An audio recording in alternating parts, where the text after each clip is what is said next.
Hellos and welcome back to the American English podcast. If I'm looking like low energy, that's because I'm feeling like low energy, but let's get into it. So today I thought I would talk about some books that I recently read. I'm getting back into reading a lot of books. How exciting. I know. So these books are the trilogy of the Love and Gelato series. There's 3 books, as I said, trilogy, and the first one, it's about a girl going to Italy for the first time and following in her mother's footsteps.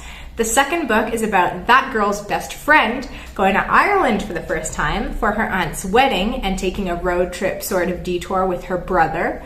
And the third book is about a completely different girl going to Greece to reunite with her dad. Okay, so the first book was quite original. I really did like it. Love and Gelato was all about first love. It had that puppy love kind of romance thing. The girl felt awkward in her own skin, but finally found her identity in Italy because she's half Italian. She discovers her roots, where she comes from, what happened while her mom was in Italy, why she left. It's this whole story. But all of these books have one similarity. They're guided by a journal, more or less. So the first book is her mom's journal that she receives after she arrives in the country, and she starts reading through it and going through everything her mother did, which is very cool but also kind of cringy. But I also liked it because it showed a lot of the girl's personality. That was very well written in all of the books.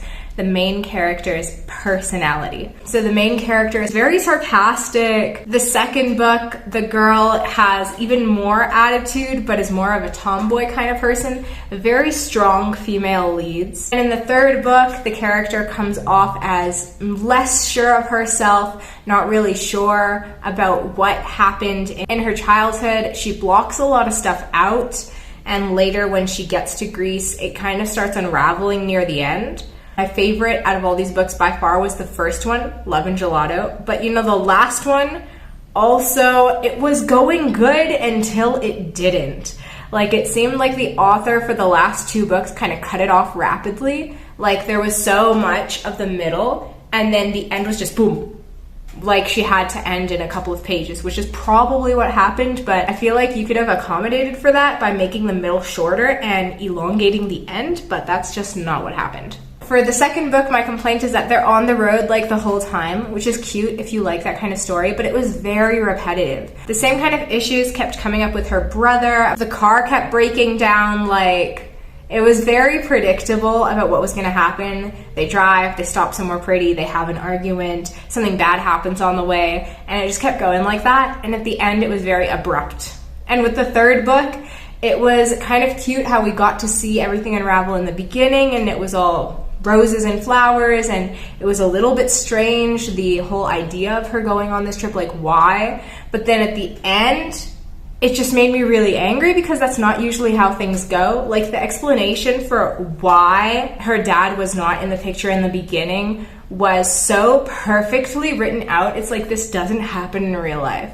At least for me, that's not the explanation I got. I never got a real explanation. So for that girl to have that perfectly pinpointed explanation of why he acted this way when she was younger, and why he's hiding things now, and why they need to spend time together now and have a beautiful father-daughter relationship, was like cute because it could happen, but it was so perfectly done that I don't believe that it would actually happen like this. So unless the author had gone through this experience herself and it turned out that way, it seemed like a false understanding of what it's like not to have a dad and then have him suddenly reappear. And to be fair, I don't really know if the first book was also bad in that portrayal of a parent dying and how it would be, because that's just not happened to me.